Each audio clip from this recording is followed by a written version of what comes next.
You don't have to have any special qualities to be a good homeschool mom other than loving your kids, loving to learn, and contrary to popular opinion, you don't have to be naturally gifted with patience. However, I have found in our 16 years of homeschooling that spending so much time with our kids has made me a more calm, warm, responsive mother.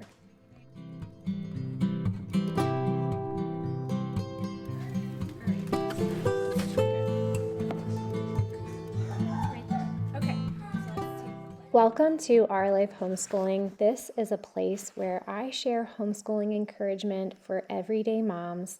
My name is Sherry. I am an everyday homeschool mom. I'm married to my husband, Nelson. We've been married for 25 years. We have 10 children, and I love sharing our life with you and hopefully encouraging other moms in homeschooling. Holland loves helping me make bread, and so whenever I can, I try to let the kids help. I don't always do it. Of course, it's always easier to do something yourself, but the kids just love to help. Push it back. And this, okay, so this you can leave here. All right, we're gonna work on this over here, okay? All right, and scoot your chair up a little closer. There you go. No, it has to be full, all the way. There you go. Right here. I'm gonna do it here, and then. Okay. Do you want to do it this way? Yeah. Okay. Why don't we do it that way? Okay. Good. Keep this off of here. Okay. So we're gonna put it here. Okay. Then your job. Go ahead and dump this in. Oh, okay. Worse. Good job. All right, now we're gonna put it back in. Actually, you have to take this thing off. Put that back in there. Clip it on. Put that on. This on. Okay, now push the button. Right here. You forgot something. Pull this handle up like this. All right, now push the button. When I think back to being a new homeschool mom, or even just a new mom in general, I remember really struggling with patience. And I think a lot of it is because there were problems I didn't know how to solve. Just learning to be a mom in general was such a big learning curve. But then when you come up against problems of children just not listening to you or siblings arguing, just all the things that come up in the day on top of the meals and laundry and just taking care of the home, it took a lot less to get my feathers ruffled. When I think back to some of the things that got me upset at the time, they are things that I still face on a daily basis, but I hardly bat an eye at them for many reasons, one of which is I'm just used to being with our kids, and I found ways to solve problems. And most of all, the Lord has really used homeschooling to sanctify me, to grow me, and help me become a more patient mom. I've heard moms say that they would love to homeschool, but they just don't have the patience for it. And when I hear this, I think one of two things. Sometimes I think it's just an excuse, but secondly, I feel sorry for them because I do think if they truly want to homeschool and that is what's holding them back, then they're missing out from something really great.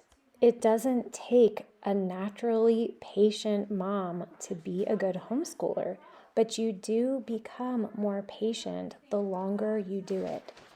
When we were early in our homeschooling years, some of the problems I didn't know how to solve were things like my kids just not listening to me, a disrespect for authority, or maintaining a balance between housework and schoolwork.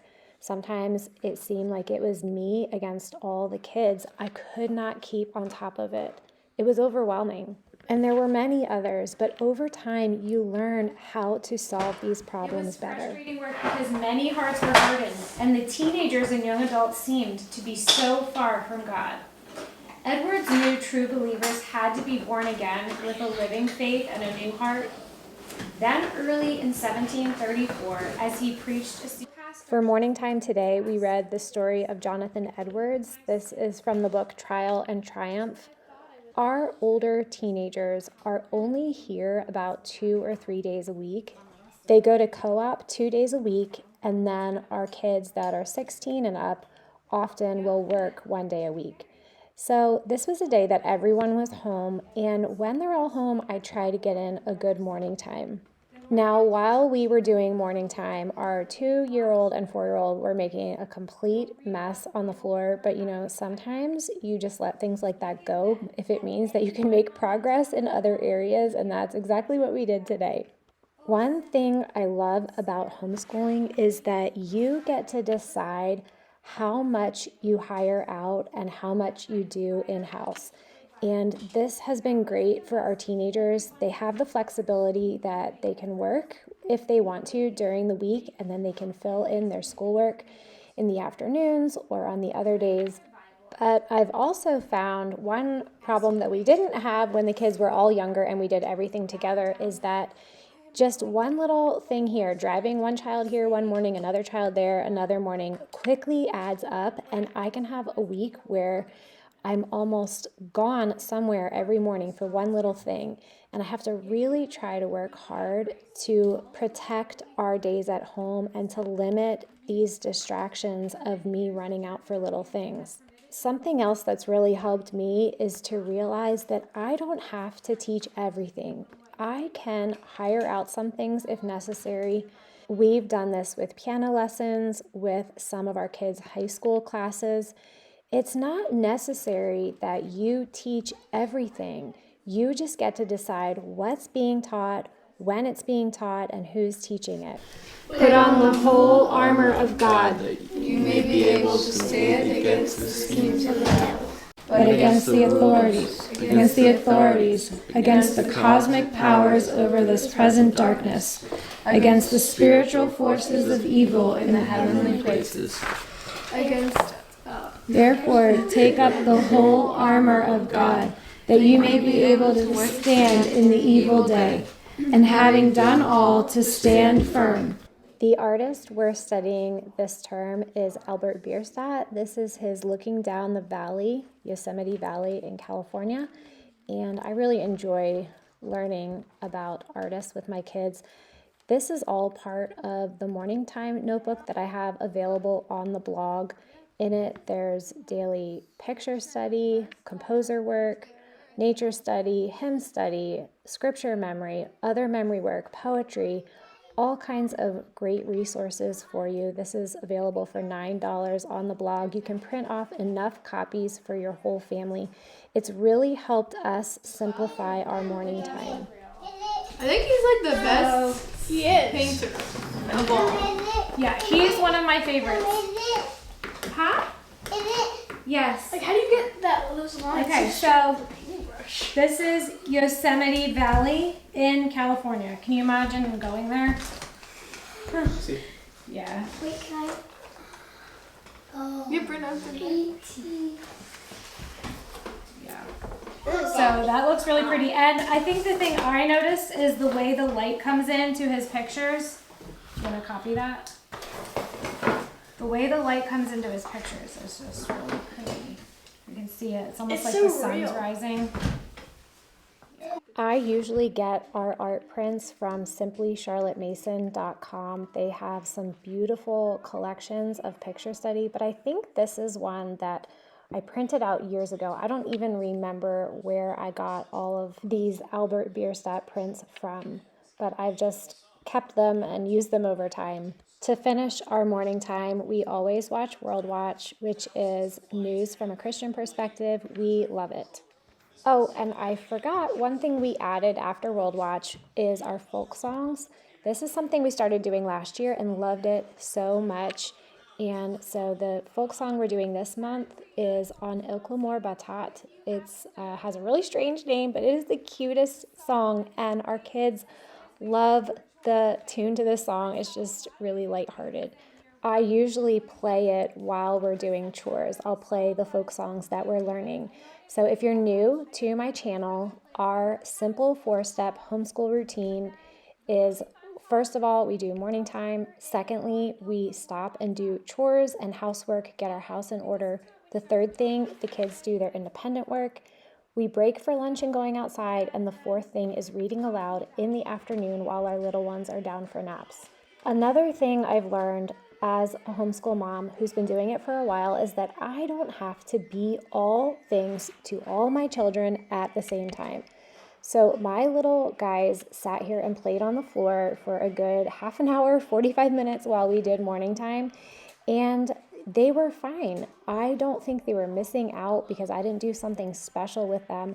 I know that we take time every day right before nap time where I sit just with them and do story time. I take them out and we play outside. We have other things, other times that I spend just with them. But in order to get some things done with one group of kids, the other kids, you don't need to feel this pressure that you have to be constantly entertaining all of your kids at the same time. And helping them learn to become independent is really a big part of this. One important lesson I've learned over the years as a mom is that it doesn't matter so much what the kind of behavior, how poor your child's behavior is, as much as it matters how you respond to it.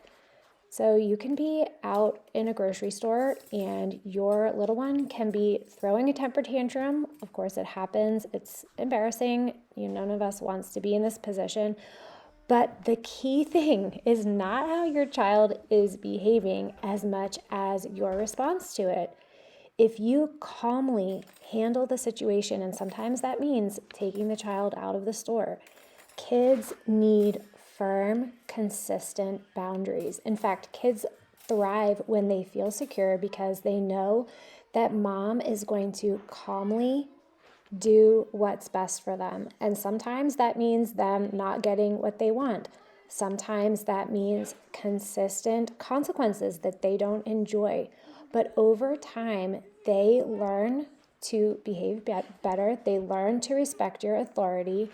And it doesn't matter as much the kind of behavior that your kid is having as much as it matters how you respond to it. And that doesn't mean that you're necessarily always this mousy pushover. By no means, quite the opposite.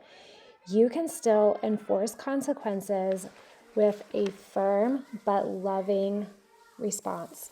If I were to talk to a mom who was struggling with just different problems in homeschooling and felt like she did not have enough patience to do this job, I would say problem solve. If you were in any other job, any other profession, and you came across different problems that you didn't know how to fix, you would just find a way to solve the problem. Do the same thing with your kids. Whatever problem you're having in your home, stop and ask yourself, how can I solve this problem? Can you read it to me? The rain's falling all around it. It's falling on the field and tree. It rains on the umbrella here and on the ships at sea. No duty of children. A child should always say what's true and speak when he is spoken to, and behave mannerly at the table, at least as far as he is able. As soon as my kids are mature enough for it, I encourage them to work independently. This really fosters ownership of their work. But one important thing I found is to check their work daily. This helps keep you both accountable and helps me to know where they are and what they need help with. This is also a time that I have them read their work back to me. This is a great way to check on their reading and also sometimes help them see that their handwriting is not neat enough for them to be able to read it.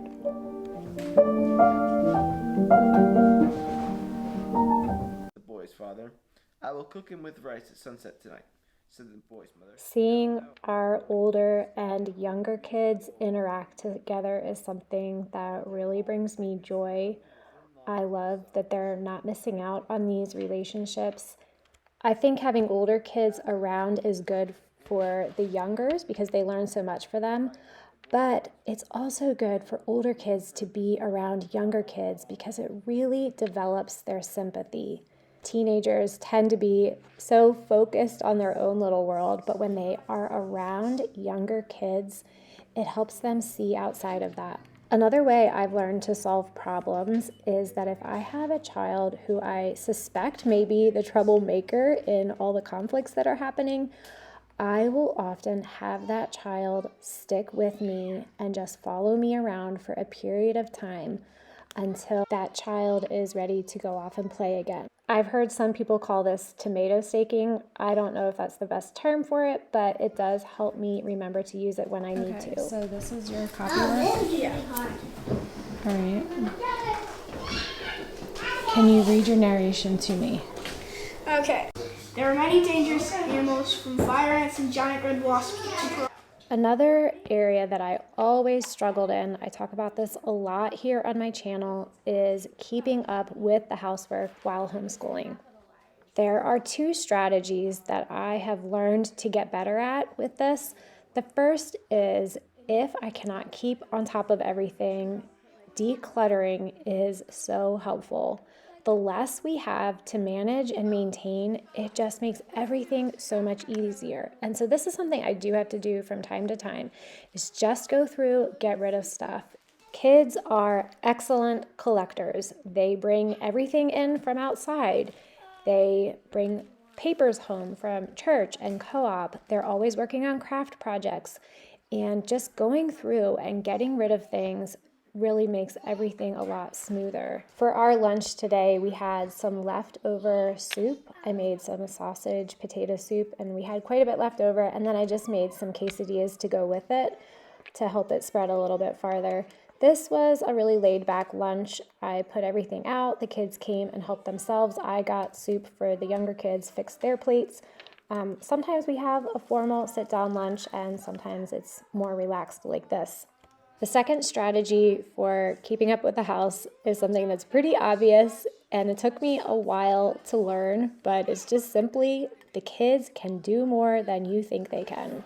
If you feel this push like I have between you and the kids, that you're always working to get everything back in order and they're always undoing everything you're doing, then your kids can do more to help.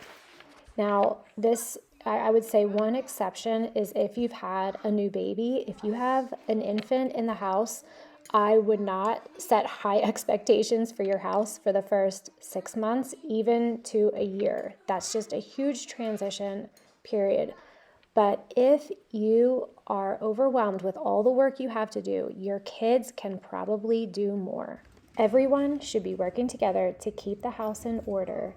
And the academic work comes after the house is in order. Don't be afraid that if you stop to organize and get things back into a place of peace and tranquility, that you're going to get behind in your academics. You won't. It will even out. You will have more time to catch up on your bookwork, or you'll get more done during your bookwork time because everything is peaceful around you.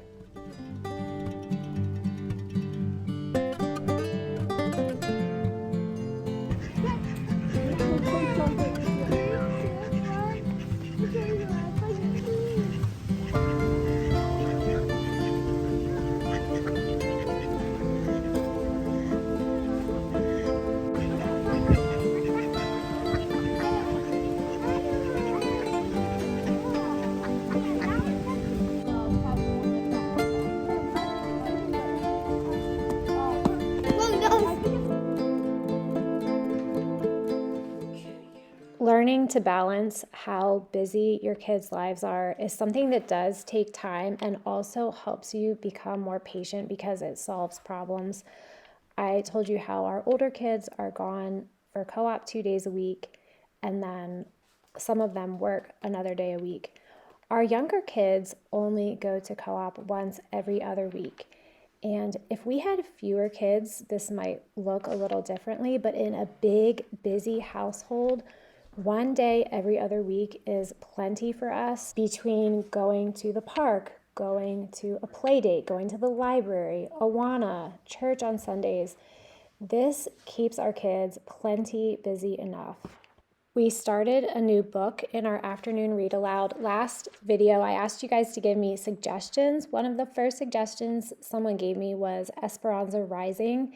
So I quickly bought it on Amazon. It came in and it has been so good. We're like 4 chapters in right now and I absolutely love it. I usually do an older and a younger kid read aloud. This is for the older kids, but my younger ones have been enjoying it as well. Blanket of anguish smothered her smallest joy. Papa and his vaqueros had been ambushed and killed while mending a fence on the farthest reaches of the ranch. The bandits stole their boots, saddles, and horses. And they even took the beef jerky that Papa had hidden in his pockets for Esperanza. Another book I'm reading to the kids, usually like once or twice a week, is for all of them. That's a history book, Our Island Story. This is an Ambleside online book that I've learned so much from reading. When we sat down and opened up the read aloud book, the Esperanza Rising book, I had realized that the day before I had asked one of our older kids to finish the reading for me because I was just getting really sleepy. And I was trying to remember the details and realized that I must have fallen asleep during the reading because I couldn't remember how the chapter finished. I can't tell you how many times this has happened to me over the years, especially with being pregnant. Often in homeschooling, I would just get sleepy as I was reading to the kids. And you know what? They've turned out just fine. Maybe that's happened from time to time in your homeschool as well. We put way too much pressure on ourselves when we think that the whole of their education is solely on our shoulders.